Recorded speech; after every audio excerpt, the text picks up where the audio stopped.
Bienvenue sur Top Invest, la chaîne des top d'investissement. Ici, on parle essentiellement d'entreprises de qualité. Avons-nous une opportunité d'investissement sur Roku?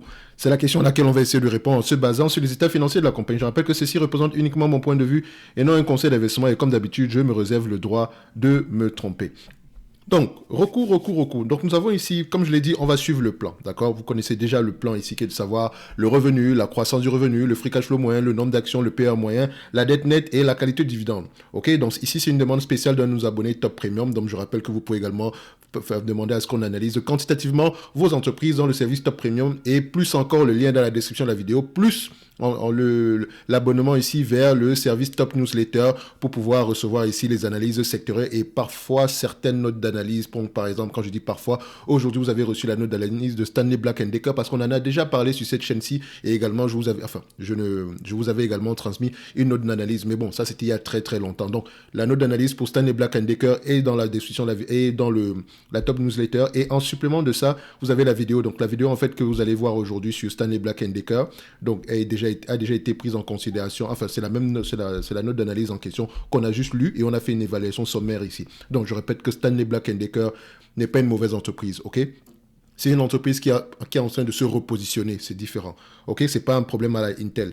Donc on revient ici, Roku, c'est une compagnie de croissance. Et la première chose qu'on va demander à une compagnie de croissance, c'est de s'autofinancer, ne l'oubliez jamais. Donc quand je regarde le revenu ici, je regarde la croissance des revenus, c'est bien, c'est très bien, c'est parfait, c'est magnifique. Ok, la croissance ici, elle est liée à quoi? Acquisition de manière organique ici. On peut aller regarder, on peut voir ici que la croissance, on peut voir, c'est un mix des deux, ou bien c'est uniquement organique. On va voir ça ici. Oui, c'est un mix des deux. Donc ça dit qu'entre-temps, pour générer cette croissance, elle a fait des acquisitions. D'accord? Donc, c'est un mix des deux.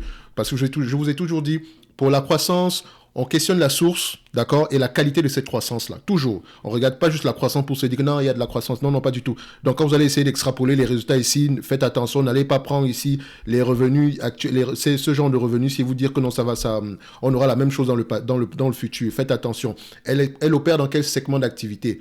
D'accord? Qui sont ses concurrents? Quelle est la taille de ces segments-là, etc. Donc, en supplément de ça, vu que nous avons regardé la croissance ici, on va également regarder la marge brute. La croissance est bonne quand il y a une marge brute également qui est stable ou croissante. D'accord? Donc, ici, on peut se dire, bon, ça va, c'est correct. OK? On est à un certain niveau, c'est assez correct. Maintenant, on va regarder ici la marge des EBITDA. Est-ce que nous avons des EBITDA au moins positifs? D'accord? On a des EBITDA qui sont... Voilà, vous voyez de vous-même. Le graphique parle de lui-même ici, il n'est pas exceptionnel. Donc, on n'a pas d'EBITDA positif en date d'aujourd'hui. En tout cas, sur les 12 derniers mois. Sur les 12 derniers mois, on n'a pas d'EBITDA positif. Donc, le business est de plus en plus sous pression. C'est-à-dire que les dépenses opérationnelles sont de plus en plus élevées. OK? Donc, operating expense. Est-ce qu'on met ça ici? Operating expense ici. Bref, les dépenses opérationnelles sont de plus en plus élevées. En supplément de ça, parce que pourquoi je dis dépenses opérationnelles élevées? Parce que quand je prends en considération, disons, les bits, d'accord, les bits ici, ce sont les bénéfices opérationnels avant intérêts et taxes, ok, IT, d'accord, et le DA ici, dans le DA, c'est avant dépréciation et amortissement, donc, d'accord, donc c'est le petit frère de l'autre. Quand on prend les bits ici, on regarde à peu près sur les 12 derniers mois, l'EBIT est négatif. C'est-à-dire que la marge brute que vous avez au niveau supérieur ici, d'accord, donc une marge brute de près de 50%, donc sur un revenu par exemple de 3 milliards, donc ils ont à peu près 1,5 million ici, et le 1,5 milliard est à peu près dépensé ici en dépenses opérationnelles, enfin, en dépenses opérationnelles ici, donc dépenses opérationnelles, c'est le marketing. D'accord, c'est la recherche et développement, ce sont les salaires, c'est la force de vente, etc. OK? Il nous reste presque rien du tout. Maintenant, moi, en tant qu'investisseur, c'est bien la croissance, mais ce qui rentre dans ma poche, c'est une partie des bénéfices nets / free cash flow. OK? Donc, ici, il n'y a pas de bénéfice net. Il n'y a pas de souci, il n'y a peut-être pas de bénéfice net, mais quand je regarde déjà la marge EBITDA, je me rends compte que les EBITDA sont négatifs. Il y a de fortes chances qu'on n'ait pas de free cash flow positif. Donc, qu'est-ce qu'on regarde ici? Free cash flow, est-ce qu'on a des free cash flow positifs? Non. OK? En tout cas, sur les 12 derniers mois, c'est pas positif du tout. Et encore, cette partie-ci, c'est la pandémie. Je pense que les volumes de vente étaient élevés ici. Donc, peut-être qu'elle a eu à peu près des marges assez élevées. Donc, ça peut également vous donner une idée générale de là où est-ce qu'on peut s'en aller avec ce genre de compagnie-ci en termes de marge. Mais ce n'est pas quelque chose de durable également. C'est pas sûr que ce soit durable. Donc, dès à présent, ici, je sais que c'est pas une compagnie qui va rentrer dans mon portefeuille. Et si c'est le cas, c'est uniquement extrêmement spéculatif. OK? Parce que tant qu'une entreprise ne s'autofinance pas, qu'est-ce qui va se passer? Elle va augmenter la dette, n'est-ce pas? Et elle va augmenter le nombre d'actions pour s'autofinancer. Donc la dette ici, Pour le moment, on a près de 1,3 milliard en cash. Mais ce 1,3 milliard en cash peut être brûlé très, très rapidement. Parce que ici, elle a besoin de dépenser en capital. Est-ce qu'elle a même des cash flows opérationnels? C'est la question qu'on se pose. D'ailleurs, les cash flows opérationnels sont presque négatifs, donc c'est compliqué, ce genre de business. Enfin, pour le moment, à l'étape où Roku se retrouve aujourd'hui, c'est assez compliqué. OK? Donc, il faut absolument que... je ne dis pas qu'elle ne peut pas réussir, hein. Attention, pas du tout. C'est le propre même des entreprises de croissance, en début de croissance ici. Donc, c'est un niveau, elle a une étape de sa vie présentement où elle a besoin d'investir massivement afin de pouvoir dégager des économies d'échelle. À un moment donné, la croissance supplémentaire, quand ils vont générer de la croissance supplémentaire ici, il n'y aura pas besoin de dépenser en termes de dépenses opérationnelles, il n'y aura pas besoin d'ajouter des dépenses opérationnelles supplémentaires ici. OK? So, à ce niveau-ci, je sais déjà que ce n'est pas une compagnie qui va particulièrement m'intéresser. Ok, c'est trop compliqué à ce moment. Je ne sais pas, est-ce qu'elle va pouvoir s'autofinancer? Sinon, si oui, dans combien de temps? Il faut également faire confiance au management, etc., comme dans toute chose d'ailleurs. Mais est-ce qu'on peut donc l'évaluer? C'est la question on devrait se poser en supplément. Est-ce qu'on peut donc l'évaluer? Ici, l'évaluation sera compliquée dans le sens où on n'a pas de marge nette. Ou bien, si vous lisez les rapports financiers ou bien la présentation aux investisseurs, ils vous donnent généralement ce genre d'entreprise, ils vous donnent l'objectif des marges opérationnelles et à partir de ça, vous pouvez peut-être déduire la marge nette, mais ça reste ici de la guesstimation. Ou bien également, vous pouvez voir ce que les analystes pensent, etc. Mais ici, ce que je vais faire, c'est, je vais l'évaluer d'une autre façon en prenant en considération la valeur d'entreprise sur le revenu. Vous connaissez le price to sale, d'accord? Je pense que tout le monde connaît le price to sale. Est-ce que vous savez que price, d'accord? Le price ici égale à la capitalisation boursière, market cap. D'accord? Market cap. OK? C'est la partie price. Le sales ici, d'accord? Donc le S égale au revenu. Donc si vous divisez la capitalisation boursière divisée par le revenu, vous avez le price to sale. Si vous divisez le prix actuel par le prix par action divisé par le revenu par action, vous avez également le price to sale. OK? C'est le même calcul. Ce qui veut dire que maintenant, dans le market cap ici, ce qui me dérange vraiment pour utiliser ce genre de ratio-ci, le problème est aux alentours de la dette. Parce que vous pouvez avoir deux entreprises identiques ici, mais si la structure d'endettement est différente, il y aura une qui va valoir plus que l'autre. OK? Donc, ce qui va se passer ici, moi, j'aime prendre la valeur d'entreprise. Donc, EV, Enterprise Value. D'accord? Et la valeur d'entreprise inclut la capitalisation boursière plus ou moins la dette nette. Quand il y a la dette ici, on fait plus. Quand il y a du cash net ici, on fait moins. OK? Maintenant, le revenu, ça reste la même chose sur le sales, d'accord? Donc, ce qu'on va faire ici, vu qu'on peut calculer la valeur d'entreprise qui est déjà à ce niveau-ci, près de 6 milliards 300, donc je prends ici Enterprise Value to Sales, ça me donne ici à peu près, je vais mettre Enterprise Value to Sales pour les 12 prochains mois, voilà, selon à peu près, au moins on sait que ça prend en considération l'estimation des revenus prochains. Donc, actuellement, l'entreprise se négocie à 2 fois les revenus, d'accord? 2 fois les revenus. Est-ce qu'en date d'aujourd'hui, on peut se dire que l'entreprise est correctement évaluée ou sous-évaluée?